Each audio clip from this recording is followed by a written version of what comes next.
மகா இரக்கங்களுக்கு காரணமாக இருக்கிற கடவுளே, இந்த மும்மொழி தியானத்தை நாங்கள் ஏறெடுக்கக்கூடிய வேளையில் அடியனின் வார்த்தைகளை மறைத்து இந்த வார்த்தைகள் மூலமாக கேட்கக்கூடிய ஒவ்வொருவரும் அதற்கேற்ற பலனை பெற்று தங்கள் இல்லத்திற்கு சந்தோஷமாய் செல்ல நீங்கள் கிருபை பாராட்ட வேண்டுமாய் ஜெபிக்கிறோம். மீட்பர் இயேசுவின் மூலம் ஜெபங்களும் எங்கள் ஜீவனுள்ள நல்ல பிதாவே, ஆமென். கொஞ்சம் சங்கடமான தருணம்னு நினைக்கிறேன். ஏன்னா 9 ஆரம்பித்து 12 மணிக்கு முடிஞ்சிரும் அப்படின்னு சொன்னாங்க. ஆனால் நான் 12 மணிக்கு தான் வந்து நிற்கிறேன். கொஞ்சம் சங்கடமான தருணம் அப்படின்றது நான் உணர்ந்து கொள்கிறேன். ஏன்னா பொதுவாக இந்த மும்மொழி தியானத்தில் நம்ம திருமணத்துக்கு போயிருப்போம். அப்படி போகும்போது பார்த்தோம்னா அந்த வாழ்த்து சொல்லுவாங்க. அவங்கள பார்த்தா ரொம்ப பரிதாபப்படுறது போல இருக்கும். யாருமே கவனிக்க மாட்டாங்க. அவரும் மைக்கை பிடிச்சோன்னே ரொம்ப உற்சாகமாக என்ன செய்வார், மணப்பெண்ணை பார்த்து அட்வைஸ் பண்ணுவார். அம்மா உனக்கு தாம்மா அப்படிம்பாங்க. உடனே அந்த அம்மா பார்த்து திரும்பி பார்ப்பாங்க. இவர் அவங்களுக்கு புத்தி சொல்கிறோம் அப்படின்னு சொல்லி ஆரம்பித்த உடனே அந்த அம்மாவோட ஃப்ரெண்ட்ஸ் வருவாங்க, சொந்தக்காரர் வருவாங்க, ஃபோட்டோவுக்கு அவங்க போஸ் கொடுத்துக்கிட்டு இருப்பாங்க. திரும்ப மணமகனுக்கு சொல்கிறேன் அப்படின்னு மணமகனை கூப்பிட்டாரு. தம்பி உங்களுக்கு தான் அப்படின்னோடனே அவரும் ஒரு வணக்கத்தை போட்டு சிரிப்பார். இவரும் திரும்ப உற்சாகமாக என்ன செய்வார், அவங்களுக்கு தேவையான ஆசீர்வாதங்களோ இல்லை அட்வைஸுகளோ சொல்லுவாங்க. வழக்கம் போல் அவரும் அங்கிட்ட ஃபோட்டோவுக்கு போஸ் கொடுப்பாரு. யாருக்காக பேசிக்கிட்டு இருக்கிறோம்ன்றது அவருக்கும் தெரியாது. உட்கார்ந்துக்கிட்டு இருக்கிறக்கூடிய அந்த உறவினர்களும் நமக்கு எதுக்கும் சம்மந்தமே இல்லை, அவர் பேசுறது மாப்பிள்ளைக்கும் பொண்ணுக்கும் பேசிக்கிட்டு இருக்கிறாரு அப்படின்னு அவங்க சொந்த கதையை சோக கதையை பேசிக்கிட்டு இருப்பாங்க. ஸோ இதெல்லாம் பார்க்கும்போது கொஞ்சம் பரிதாபமாக இருக்கும். என் நிலைமையும் இப்போ அதுதான், வேற ஒன்றுமே இல்லை. ஏன்னா நீங்கள் கொலை பசியில் இருக்கிறீங்க. இந்த நேரத்தில் கொஞ்சம் புதுக்கமான வார்த்தைகள் அப்படின்றது எனக்கு தோணுது. இந்த 7ஆம் வசனமே அப்படித்தான் இருக்கும். கொஞ்சம் அதை புரிந்து கொள்ளுதல் அப்படின்றது கொஞ்சம் கடினமாக இருக்கும். நான் இந்த வார்த்தையை என்னுடைய சிறு வயது முதல் நான் கேட்டுக்கிட்டு தான் இருக்கிறேன். எங்கள் வீட்டில் கொஞ்சம் சேட்டை பண்ண பையில நம்ம தான் கொஞ்சம் முதலாளு. அப்பா வந்து தலைமை ஆசிரியராக இருந்ததுனால அடிக்கடி மீட்டிங் போயிடுவாங்க, வெளியில் போயிடுவாங்க, டைஜஷனுக்கு வந்துடுவாங்க. வீட்டில் பயங்கர கலாட்டா. வீடே 2 இல்லை 4, 5 கூட போகும். இப்போ எங்கள் அப்பா வந்த உடனே எங்கள் அம்மா கொடுக்குற முதல் கம்ப்ளைண்ட் அதுதான். இது என்ன பிள்ளைகள, அது என்னுடைய ஆவியும் ஜீவனையும் வாங்கிக்கிட்டு இருக்கு, ஏதாவது பண்ணுங்க. அப்பா நல்ல மூடில் இருந்தால் முறைக்கிறதோட நிப்பாட்டிடுவார். இன்னும் கொஞ்சம் நல்ல மூடாக இருந்தால் கையில் எது சிக்குதோ எடுத்து 4 வேளு. அந்த வார்த்தைகள் எப்போதுமே நம்ம காதில் ஒழிச்சுக்கிட்டே இருக்கு. ஆவியும் ஜீவனையும் வாங்கிக்கிட்டே இருக்கிறாங்க. இது ஒரு குறிப்பிட்ட காலத்துக்கு பிறகு எங்கள் அப்பாட்ட எங்கள் அம்மா வாயை திறந்த உடனே நாங்கள் அப்படியே சொல்ல ஆரம்பிச்சிடும். ஸ்லோகம் சொன்னது மாதிரி, பிள்ளைகளா இது என் ஆவியும் ஜீவனையும் வாங்கிக்கிட்டே இருக்கு, எதையாவது பண்ணுங்க அப்படின்னு. இது நிகழக்கூடிய இது கொஞ்சம் நம்ம வளர்ந்து வரும் பொழுது எனக்குள்ள சின்ன சின்ன விஷயங்களை யோசிக்கும் பொருட்டாக நான் யோசித்தேன். ஆவினா என்ன, ஜீவன்னா என்ன, ரெண்டுக்கும் ஒன்றோடன் ஒன்று தொடர்பு இருக்கிறதா இல்லையா, இது வேறா அது வேறா? அப்ப ஆவினா என்ன, ஜீவன்னா என்ன, ஏன் இந்த கடைசியில இந்த வார்த்தையை அவர் சொன்னாரு அப்படின்றது போல நானா சிந்திச்சேன். பொதுவாக நமக்குள்ள எல்லோருக்குமே இந்த ஆவின்றது எப்படி இருக்கும் அப்படின்றது தெரியும். நம்ம என்ன மைண்டில் வச்சிருப்போம் அப்படின்றது நமக்கு தெரியும் ஆவினாலே. நான் வந்து அடிக்கடி வேடிக்கையாக சொல்வது உண்டு, மாணவர்கிட்டையும் சொல்கிறேன். இப்போ ஒருத்தர் வந்து 2 சக்கர வாகனத்தில் ஒருத்தர் போகிறாருன்னு வச்சுங்களேன். ஒரு பள்ளத்தில் அவர் கீழே விழுந்துட்டார். பக்கத்தில் இருந்த ஒரு கடையில் இருந்த ஒரு மனிதர் ஓடி வந்து அவரை தூக்கி விடுறாரு. அவரை மெதுவாக கைத்தாங்களை கூட்டிகிட்டு போய் அந்த கடையில் அமர வச்சு தண்ணீர் தெளித்து கொஞ்சம் குடிக்க வச்சு உட்காந்துருக்கிறாரு. இப்போ கீழே விழுந்தவருக்கு ரொம்ப ஷையாக ஃபீல் பண்ணுறாரு. ஏன்னா அவர் விழுந்த உடனே பொதுவாக நம்மெல்லாம் செய்கிற வேலை, நம்ம சுற்றி ஒரு ரவுண்ட் அடிப்போம். நம்ம உடம்புல ஏதாவது பட்டிருக்கான்னு பார்க்குற பழக்கம் கிடையாது. நம்மளை எவனாவது விழுகும்போது பார்த்துட்டானா அதே போல் அவருக்கு ரொம்ப ஒரு மாதிரி வெக்கமாக ஃபீல் பண்ணி கொஞ்சம் பார்க்குறாரு, தலையை கவுந்துக்கிட்டே இருக்கிறார். இப்போ அவரை தூக்கி உட்கார வச்சு அந்த கடைக்காரர் சொல்கிறாரு, என்னமோ தெரியல தம்பி, ஒரு 2 நாளைக்கு முன்னாடி ஒருத்தர் விழுந்தாரு, நேற்று ஒரு அம்மாவும் ஒரு ஐயாவும் விழுந்தாங்க, இப்போ நீங்க விழுந்துட்டீங்க தம்பி அப்படின்னாரு. இப்போ இந்த கீழே விழுந்தவருடைய முகத்தை பார்க்கணுமே, அவ்வளவு மகிழ்ச்சி. என்ன அப்படின்னா, ஐயோ நம்ம மட்டும்தான் விழுந்து அசிங்கப்பட்டுட்டோமோ நான் நினைச்சோம், ஆனா நமக்கு முன்னாடி 2 பேர் விழுந்திருக்கிறாங்க. அந்த வகையில நமக்கு ஒரு சந்தோஷம் தான் அப்படின்றோம். இப்ப என் நிலைமையும் அதுதான். நீங்க ஒன்றும் வருத்தப்படாதீங்க, நான் எதுக்கோ சொல்றேன்னு. நான் எப்படி நினைச்சிருந்தேனோ அந்த மாதிரி இங்க யாராவது நினைச்சிருந்தீங்கன்னா என் பக்கத்துல நிக்கலாம். இல்ல அப்படின்னா எனக்கு எதிராக இருக்கலாம். இப்ப என்னுடைய கேள்வி அதுதான். ஆவினா என்ன, ஜீவன்னா என்ன, யாருக்காவது தெரிந்தால். ஏன்னா நம்ம இயல்பாக நாம நினைச்சிருக்கிறது ஆவினா எப்படின்னு நம்ம ஒரு ஐடியாவில் இருப்போம். பொதுவாக நம்ம அதுக்குள்ளேயே வந்துட்டோம். நான் வீட்டில் கூட சொல்லுவேன் சில நேரங்களில். நாங்கள் மாணவர்கள்ட்டையும் அது சொல்ல வேண்டும். நாற்றம்டா என்ன அப்படின்னு கேட்டால் என்ன சொல்லுவாங்க? உடனே நம்ம அல்லது இப்படின்னு சொல்லுவோம். ஆனால் நாற்றம் என்றால் நறுமணம். அதனுடைய ஆப்போசிட் என்னன்னா துர்நாற்றம். அதுதான் கெட்ட வாசனை அப்படின்னு சொல்றான். ஆனா நம்ம மைண்டுக்குள்ள எது உள்ளே உட்கார்ந்துருக்கு, நாற்றம்னாத்தான் அது வந்து ரொம்ப பேட் ஸ்மெல், ஐயோ அப்படின்றாங்க. நாற்றம்ன்ற வார்த்தையை கேட்கும் பொழுது கையை எங்கே சேர்த்துருவோம், மூக்கு கிட்ட போயிருந்து. சில பேர் சொல்லுவாங்க, கருவாடு வித்தா காசு வீசுமா, நாய் விற்கிற காசு குலைக்குமா அப்படின்றது போல. நமக்கு அதெல்லாம் இல்லை, நம்மளை அறியாமலே கையை அங்கேதான் என்ன செய்யும், போகும் அப்படின்றோம். அது போலதான் இன்னைக்கு ஆவி அப்படின்றது நம்ம எந்த விதமான ஒரு ஐடியால இருக்கிறோம் அப்படின்னு யாருக்கு தெரிந்தால் நீங்க சொல்லலாம். என் பக்கத்துல வரீங்களா, எனக்கு எழுத்து இருக்கிறீங்களான்னு பாக்குறதுக்காகத்தான் கேட்டேன். அம்மா,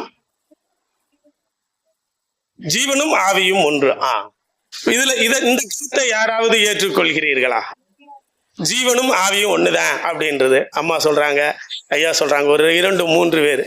மற்றவங்களுக்கு எதுக்குடா இந்த வம்பு, எங்க பிள்ளைங்களை பாக்குறது மாதிரியே இருக்கு, எங்க பள்ளிக்கூடத்துல எங்க வகுப்பு பிள்ளைங்களை பாக்குறது மாதிரியா இருக்கு. எந்த கேள்வி கேட்டாலும் நீ கேட்டு பாரு, அசைய மாட்டாங்க. நானே கேள்வி கேட்கணும், நானே பதில் சொல்லணும், அதுக்கு நானே விளக்கமும் சொல்லணும், நானே அவங்கள்ட்ட கேட்கணும். புரிஞ்சுச்சாடாக்கண்ணா, அதுக்கும் அவன் தலையை ஆட்ட மாட்டான். நானா நினைச்சுக்கிறனோ அவனுக்கு புரிஞ்சுக்கிருச்சு அப்படின்னு நினைக்கணும். இப்போ கூட அப்படித்தான் 3 பேர் சொல்லி இருக்கிறாங்க. இருந்தவர் சில பேர் சொல்றாங்க, எதுக்கு இந்த தேவையில்லாத வேலை, நான் இதை சொல்ல நீ என்கிட்ட கேட்ப, எதிரில் நான் நிற்கிறேன், நான் பக்கத்தில் நிற்கிறான்னு, வேணாம் நான் தூரமாக இருக்கிறேன் அப்படின்னு நிறைய பேர் சொன்னது போல எனக்கு தோணுது.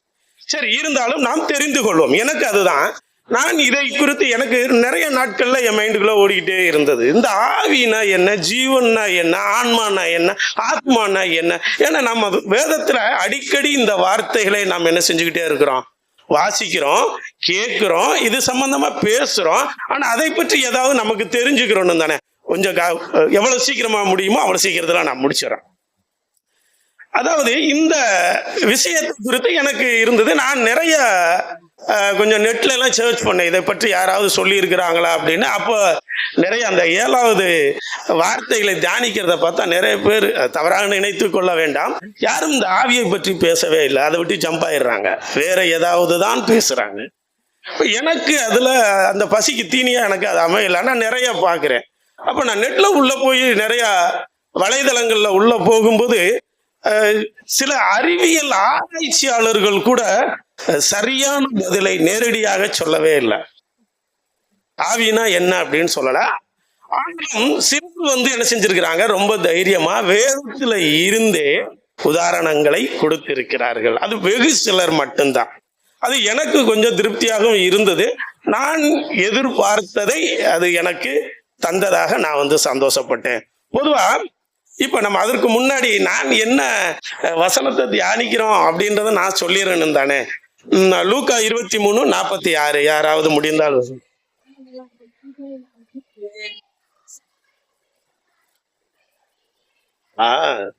இந்த 7 வார்த்தைகள்ல அவர் 2 வார்த்தைகள் மட்டும்தான் ரொம்ப மகா சத்தமா சொல்லியிருப்பாரு. ஒண்ணு 4வது வார்த்தை, அடுத்தது இந்த 7வது வார்த்தை மட்டும்தான் ரொம்ப மகா சத்தமா சொல்லியிருப்பார்.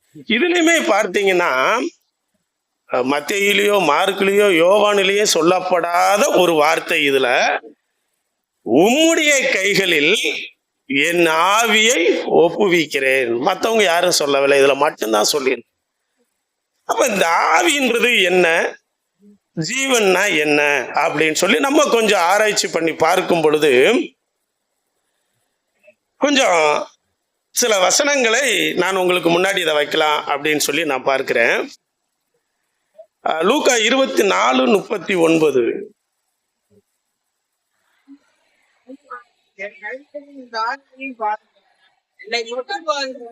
நீங்கள் காண்கிறபடி எனக்கு மாம்சமும் எலும்புகளும் உண்டாயிருக்கிறது ஒரு ஆவிக்கும் இராதே என்று சொன்னது. ஒரு ஆவிக்கும் அப்ப இதுல நமக்கு ஒரு விஷயம் புலப்படும். ஆவிக்கு எந்த விதமான அடையாளங்களும் உருவங்களும் இல்லை அப்படின்றத நம்ம பார்க்கலாம். அடுத்து பாத்தீங்கன்னா யோவான் 3:8 பாத்தீங்கன்னா இன்னும் தெளிவாவே சொல்லப்பட்டு இருக்கும். யாராவது காற்றானது தனக்கு இஷ்டமான இடத்திலே வீசுகிறது. அதன் சத்தத்தை கேட்கிறாய். ஆகிலும் அது என்ன இடத்திலிருந்து வருகிறது என்றும் என்ன இடத்தில் போகிறது என்று தெரியாது. ஆதியினால் பிறந்தவன் அப்படியே இருக்கிறான். காற்றை போல அது எங்கிருந்து வருது, எங்கிருந்து போகுது, என்ன பண்ணுதுன்றது தெரியாது. உணர மட்டுமே முடியும். அதுதான் நாம் தெரிந்து கொள்ளக்கூடிய விஷயம். ஆவியை நம்மால் உணர முடியும், கண்களால் பார்க்க இயலாது. இன்னொன்னு கூட உதாரணத்துக்கு சொல்லலாம். ஒரு பயன்படாமல் அல்லது இயக்கப்படாமல் இருக்கின்ற ஒரு மிஷன். அப்ப அதை இயக்கணும்னா என்ன செய்யலாம்? அதற்கு ஒரு தூண்டுகோல் நமக்கு வேணும். அந்த மிஷினை இயக்குவதற்கு. அப்ப அதுக்கு என்ன நம்ம கொடுக்கிறோம் அப்படின்னா, ஒரு மின்சாரத்தை அதற்குள் பாய்ச்சும் பொழுது அது என்ன செய்யுது? தூண்டப்பட்டு அது இயங்க ஆரம்பிக்கிறது. ஆவியும் கூட நம்மை இயக்குவதற்காக நம் கண்ணுக்கு புலப்படாமல் இருக்கக்கூடியது, அதுவும் கடவுளால் நமக்கு கொடுக்கப்படக்கூடியது அப்படின்றத நம்ம பார்க்கும். ஆவிக்கு இயேசு கிறிஸ்துவானவருக்கு என்ன ஒரு மிகப்பெரிய நெருங்கிய ஒரு தொடர்பு இருக்குது அப்படின்றத நம்ம பார்க்கலாம். சாட்சியா ஒன்று சொல்றான். மத்தேயு 1:20.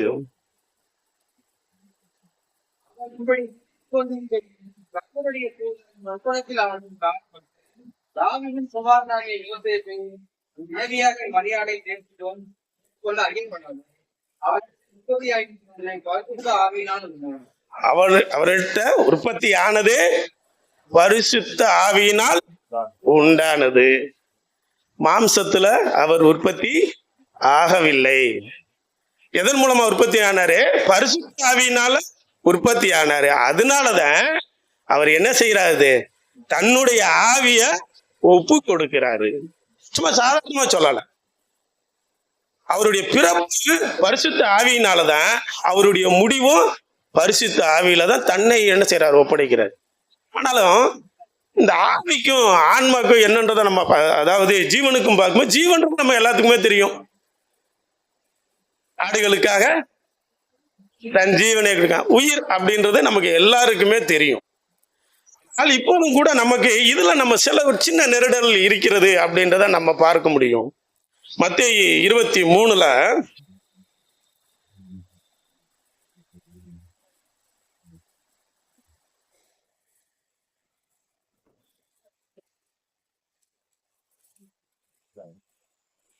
மன்னிக்கணும், மத்தேயு 26 அவர் என்ன செய்யறாரு? மரணத்துக்கு 38 பார்த்தோம்டா, என் ஆத்மா மரணத்துக்கு ஏதுவான துக்கம் கொண்டிருக்கிறது, நீங்கள் இங்கே தங்கி என்னோட கூட விழித்திருங்கள் என்று சொல்றாரு.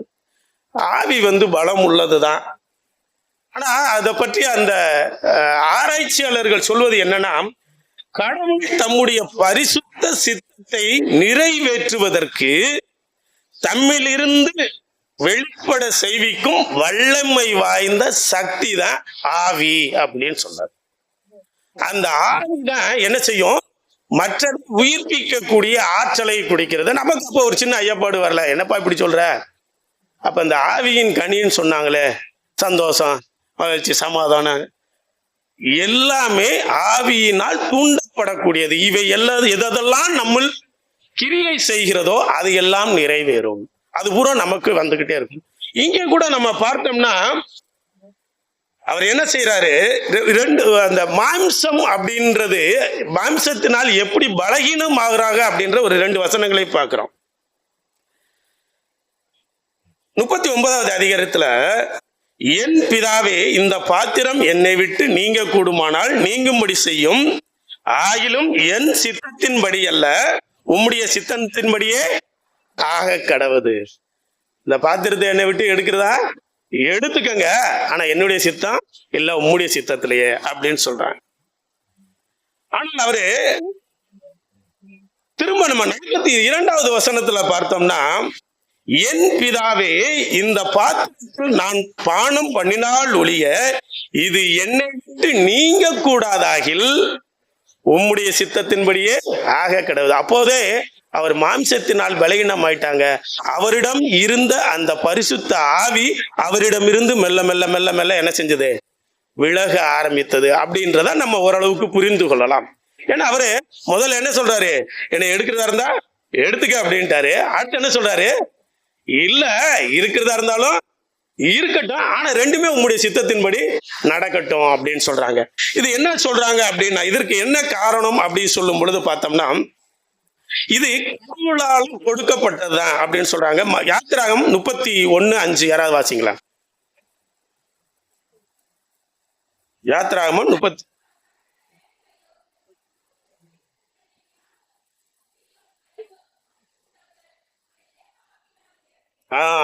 ஆவி அப்படின்றத நம்ம ரெண்டு விதமா பார்க்கலாம். நம்ம நீங்க சொன்னாங்க இல்ல, ஆவி அப்படின்ற ரெண்டு ஒண்ணுதான் அப்படிங்கும்போது ஆவியில ரெண்டு இருக்குது. ஒண்ணு பரிசுத்த ஆவி, இன்னொன்று துஷ்ட ஆவி. அதை நம்ம சொல்லிக்கிட்டே இருக்கிறோம். அதனுடைய வேலை என்ன? அதனால என்ன செய்ய முடியாது? கடவுளை மீறி நம்மளை எதுவுமே செய்ய முடியாது. அவருடைய அனுமதி இருந்துகிட்டே இருக்கும். யோபுட்டா கூட பிசாசானவன் போய் எடுத்த உடனே நேரா போய் அவர்கிட்ட போய் என்ன செய்யல? பேசல. யார்கிட்ட போய் முதல்ல உத்தரவு கேட்டான்? ஆண்டவர்கிட்ட கேட்டான். ஆண்டவர் என்ன சொன்னாரு? அவருக்கு உயிருக்கு எந்த சேதம் வந்துடக்கூடாது, நீ போய் அவரை சோதிச்சுக்கடா அப்படின்னு தான் சொன்னாரு.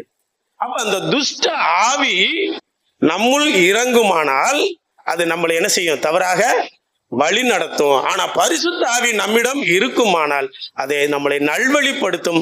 அது நம்ம கடவுளுக்கு பிரியமான பிள்ளையாக நம்மளை வழி நடத்தி அவரிடம் சென்று போகும் அப்படின்றத பார்க்கலாம். அது மட்டும் இல்லாம நீதிமொழிகள் 20:27 மனுஷனுடைய ஆவி தந்த தீபமாய் இருக்கிறது, அதில் உள்ளத்தில் உள்ளவைகளை எல்லாம் ஆராய்ந்து பார்க்கும் அப்படின்னு சொல்றாங்க. அது நமக்கு வெளிச்சத்தை கொடுக்கும். அப்ப நம்ம அதாவது நாமளா நினைக்கும் பொழுது நான் ஒன்றை யோசித்துக் கொண்டேன். எப்படி இருக்கும் அப்படின்னா, பிதான்றதையும் நம்ம ஒற்றுக்கொள்கிறோம், குமாரனும் ஒத்துக்கொள்கிறோம். அப்ப இந்த பரிசுத்த ஆவியானவர் என்பது எது அப்படின்னா, அவருடைய சித்தத்தின்படி நடக்கக்கூடிய அந்த ஆற்றல், அந்த சக்தி தான் ஆவி அப்படின்றத நம்ம ஓரளவு என்ன செஞ்சுக்கலாம், யூகித்துக் கொள்ள முடியும் அப்படின்றத நம்ம பார்க்கலாம். அது மட்டும் இல்லாம அவர் என்ன செய்றாரு? யோவான் 6:23 ஆவி உயிர்ப்பிக்கிறதற்கு மாம்சமானது ஒன்றுக்கும் உதவாது, உங்களுக்கு சொல்கிற வசனங்கள் ஆவியும் ஜீவனுமாய் இருக்கிறது அப்படின்னு சொல்ற. ஆவியை உயிர்ப்பிக்கிறதற்கு காரணமாக இருக்கிறது, வேற எதுவுமே கிடையாது. அப்ப அந்த ஆவி என்பது ஒவ்வொரு ஜீவராசிகளுக்கும் அது தேவையாக இருக்கிறது. அது மனிதனுக்கு எப்படிப்பட்டதாக இருக்கிறது அப்படின்னா, நாம் இறந்துபட்ட பின்பு இந்த ஆவியானது எங்கே போகுது? மேல் நோக்கி போகிறது. ஆனா விலங்குகளுக்கு கீழ் நோக்கி போகும். வேதத்துலதான் போட்டிருக்கு. மனுஷனுடைய ஆவி எங்க போகும்? நம்ம மேல் நோக்கி போகும். விலங்குகளின் ஆவி கீழ் நோக்கி போகும். அப்ப நம்மளுடைய ஆவி எதை நோக்கி பயணிக்க வேண்டும் அப்படின்றத நாம இதை புரிந்து கொள்ள வேண்டும். இந்த வசனம் கூட நமக்கு உணர்த்தக்கூடிய செய்தி அதுதான் அப்படின்றத நம்ம பார்க்கலாம். கடவுள் நம்ம ஏதாவது ஒன்றின் காரணமாக நமக்கு நல்ல ஆவியை கொடுத்து நம்மளை என்ன செய்யறாரு? வழி நடத்துறாரு. பொதுவா நீங்க பழைய ஏற்பாட்டுல ஃபுல்லா நம்ம பார்த்தோம்னா, அதுல நிறைய இடங்கள்ல பார்த்தோம்னா தீர்க்க தரிசனம் சொல்றது போலவே இருக்கும். இந்த ஆவி, பரிசுத்த ஆவியினுடைய ஃபுல்லாவே எப்படி இருக்கும் அப்படின்னா, தீர்க்க தரிசனம் சொல்றது போலவே தான் இருக்கும். ஆனா புதிய ஏற்பாடுல அப்படி இல்லை. நம்ம எந்தெந்த விஷயங்களுக்கெல்லாம் எப்படிலாம் அந்த ஆவிகள் நமக்கு துணையாக இருக்கிறது என்பதை புதிய ஏற்பாட்டுல நிறைய நமக்கு சொல்லப்பட்டிருக்கிறது அப்படின்றத நம்ம பார்க்கலாம். அது மட்டும் இல்லாம அதுல ஒரு விஷயம் சொல்லப்பட்டிருக்கு. மத்தேயு 12:31-32 யாராவது?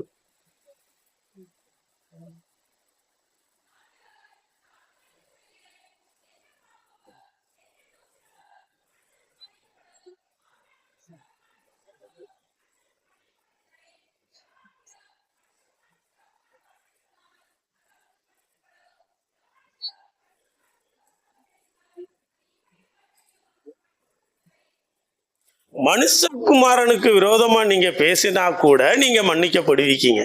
ஆனால் ஆவியானவருக்கு விரோதமாக நம்மளுடைய வாயிலிருந்து வார்த்தைகள் வருமானால் அதற்கு மன்னிப்பு என்பதே கிடையாது. அதனாலதான் இந்த வசனங்கள், அதாவது இந்த 7வது வார்த்தையில அந்த ஆவியினுடைய முக்கியத்துவம் சொல்லப்படுவதாக நான் ஏற்றுக்கொள்கிறேன். நம்ம ஆவியை ரொம்ப எளிமையா விட்டுவிட முடியாது அப்படின்றத பார்க்கலாம். ஏன்னா அவரு கொடுக்கப்படுவதற்கு முன்னாடி கூட என்ன சொல்றாரு தன்னுடைய சீடர்களை பார்த்து, நீங்கள் சோதனைக்கு உட்படாதபடிக்கு விழித்திருந்து ஜெபம் பண்ணுங்கள். ஆவி உற்சாகம் உள்ளதுதான், மாம்சமோ பலவீனமானது. நம்ம உற்சாகமான ஆவிய குறைக்கக்கூடிய ஆற்றல் எதுக்கு இருக்கு? மாம்சத்துக்கு இருக்கு. மாம்ச இச்சை ஆவியை என்ன செய்யாது? வளர்ச்சி அடைய விடாது, அது செய்யும். நம்ம அதற்கு இடம் கொடுத்து விடாதபடி நம்ம என்ன செய்யணும்? நம்மளுடைய வாழ்க்கையில ஆவியை, அதாவது பரிசுத்த ஆவியை பெற்று அதை நாம் என்ன செய்யணும்? பயன்படுத்தி கொள்ள வேண்டும் அப்படின்னு சொல்றோம். இந்த பரிசுத்த ஆவி அப்படின்றது என்ன அப்படின்னு பார்த்தோம்னா, கடவுளுடைய செயலை நடப்பிக்கும் சக்தி என்ற முடிவுக்கு வருவதுதான் நியாயம் என்று எல்லோராலும் சொல்லப்படுகிறது. அதை காட்டிலும் பார்த்தோம்னா, கடவுளின் சக்தியை பலத்தினால் செய்யும் செயலை மற்றும் கடவுளின் பரிசுத்தை குறிப்பதாக அது அமைகிறது. இந்த பரிசுத்த ஆவி மனிதர்களை போதித்து வழிநடத்தி ஆறுதல் தருவதாக சொல்லப்படுகிறது. இப்ப நாமும் கூட கடவுள் நமக்கு முன்னாடி இந்த வசனம் குறிப்பாக உணர்த்துவது அதுதான். தன்னுடைய உயிரை அவர் என்ன செய்யறது? ஒப்படைப்பதற்கு முன்பதாக எதை ஒப்படைக்கிறாரு? தன்னுடைய ஆவியை. அதுதான் அவரை வழிநடத்தியது. பிறப்பில் இருந்து அவருடைய இறப்பு வரைக்கும் அவரை வழிநடத்தியது அந்த பரிசுத்த ஆவிதான். அதனாலதான் ஒரு பெண்மணி தொடரும்போது தன்னிடம் இருந்து வெளிப்பட்ட ஆற்றலை அவரால் உணர முடிஞ்சது. இல்லைன்னா அந்த உணர்வு இருந்திருக்காது. அந்த ஆவிதான் அவருக்கு என்ன செய்யுது? தன்னிடம் இருந்து, ஆவி அப்படின்றது அதுதான் சக்தி, ஆற்றல் அப்படின்ற பவர் ஆங்கிலத்துல சொல்லும் போது அது தன்னிடம் இருந்து வெளிப்படும் போது அவர் அதை உணர்கிறார். நிறைய சொல்லலாம் நம்ம அவர்கிட்ட அந்த ஆவியை குறித்து. அந்த ஆவியின் வல்லமை அவர் எந்தெந்த இடத்துல பயன்படுத்தியிருக்கிறாரு, எவ்வளவு உணர்ந்தாருன்றத நம்ம நிறைய இடங்கள்ல நம்ம வேதத்துல பார்க்க முடியும். இப்போது கூட அவர் என்ன செஞ்சாரு? இந்த நேரங்கள்ல ஆவியை முதல்ல என்ன செஞ்சாரு? ஒப்படைத்தாரு. அதுவும் எப்படின்னாரு? ரொம்ப சத்தமாக சொல்லி. அதுதான் இறுதி. பொதுவாகவே இன்னைக்கு வரைக்கும் அது இருக்கும் அப்படின்னு சொல்லுவாங்க. நம்ம கடைசி நேரத்துல நம்ம உயிரை மாய்த்து கொள்வதற்கு கொஞ்சம் மூச்சை இழுத்து விடுவதுதான் அப்படின்னு சொல்றாங்க. ஆனா என்ன சொல்றாங்க? ஆவி என்பது யார்கிட்ட போகுது? நம்மளுடைய தேவன்கிட்ட, படைத்தவரிடம் செல்கிறது. ஆனா உயிர் என்பது அப்படி கிடையாது. ஆனால் சில நேரங்கள்ல இந்த இந்து மக்கள் என்ன செய்யறாங்க? ஆவியை குறித்து நம்பிக்கை கொள்கிறார்கள். அவங்க என்ன சொல்றாங்க? ஆவின்றது ஒருத்தர் இறந்துட்டாருன்னா அடுத்து வெறுமையா இருக்கக்கூடிய ஏதாவது ஒரு உடம்புல போய் எனக்கு செஞ்சுக்கிறோது சேர்ந்து கொள்ளும் அப்படின்றாரு. ஆனா நமக்கு அப்படி சொல்லப்படல. ஆவி மட்டும்தான் எடுத்துக்கொள்ளப்படும். ஜீவன், உயிர் என்ன செய்யாது, இங்கதான் இருக்கும். நான் நினைத்தது உண்டு, 3ஆம் நாள்ல அவர் உயிர் தெழுந்தும் போது, ஏன்னா பொதுவாகவே நம்ம வேதத்துல பார்த்தோம்னா நம்மளுடைய உடல் மாமிசம் எங்கேதான் போகும்? பூமிக்கு தான் போகும். நம்மளுடைய ஆவிதான் மேல போகும். ஆனா நம்மளுடைய இயேசு கிறிஸ்துவனை பாருங்க, 3ஆம் நாள் உயிர் தெழுதும் போது அவருடைய உடலும் என்ன செஞ்சது? சேர்ந்து எடுத்துக்கொள்ளப்பட்டது. இது வேற யாருக்கும் நிகழ்ந்ததாக எனக்கு தெரியவில்லை. 3ஆம் நாள் உயிர் தெழும் போது தன்னுடைய உடலையும் அவர் என்ன செய்யறாரு? சேர்த்து அவர் கொண்டுட்டு போறாரு. தன்னுடைய சீடர்கள் என்ன செய்றாங்க?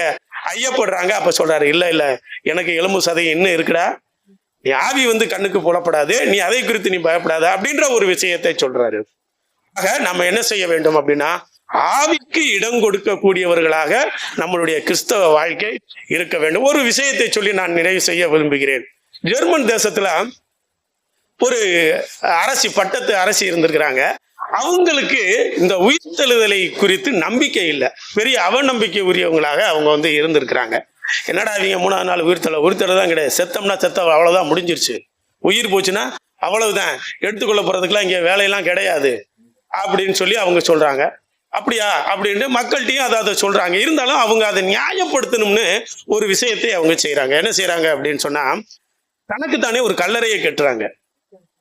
தனக்குத்தானே ஒரு கல்லறையை கட்டுறாங்க. அதை என்ன செய்யறாங்க? ஒரு சிறந்த பொறியாளரை கூட்டிட்டு இது எந்த சூழ்நிலையிலும் அது என்ன செஞ்சார பிரேக் ஆயிடவே கூடாது, உடைக்கவே முடியாத அளவுக்கு நீ அதை கட்டணும் அப்படின்னு சொல்றாங்க. அவங்களுடைய விருப்பப்படி ஒரு கல்லறை கட்டப்படுகிறது. அவங்க இறப்பதற்கு முன்பே சொல்றாங்க, நான் இந்த இறந்த பிறகு என்னை இவ்வாறு அடக்கம் செய்யணும், இப்படிலாம் அந்த கற்களை போடணும், இப்படி போட்டு மூடிடணும், இது எந்த சூழ்நிலையிலும் உடைந்து விடக்கூடாது, திறக்க முடியாத அளவுக்கு இருக்கணும் அப்படின்னு அவங்க ஒரு உத்தரவு போடுறாங்க. அது போலவே அவங்க இறக்குறாங்க, அவங்க அடக்கமும் செய்யப்படுகிறாங்க. காலங்கள் கொஞ்சம் கொஞ்சமா மாறிக்கிட்டே இருக்கு. திடீர்னு அவங்களுடைய கல்லறையில என்ன செய்யுது, ஒரு சின்ன கிராக்கு விழுகுது. கொஞ்சம் கொஞ்சமா அது என்ன செய்யுது, விளக்குறது. ஆனா அவங்களுடைய நம்பிக்கை எப்படி இருந்தது? சாகிறதுக்கு முன்னாடி இரண்டாவது வருகைன்றது ஒண்ணும் கிடையாது, உயிர் தெழுதுன்றது ஒண்ணும் கிடையாது, செத்தவன் அதோட முடிஞ்சுடா நம்ம வாழ்வு அப்படின்ட்டு தான். புதைச்சிட்டோம்னா அதோட முடிந்தது, அதை திறக்க கூட முடியாதுன்னு சொன்னாங்க. ஆனா பாருங்க, உள்ளே ஒரு விதை, அவர்கள் அடக்கம் செய்யப்படும் பொழுது உள்ளே ஒரு விதை இருந்ததாகும்.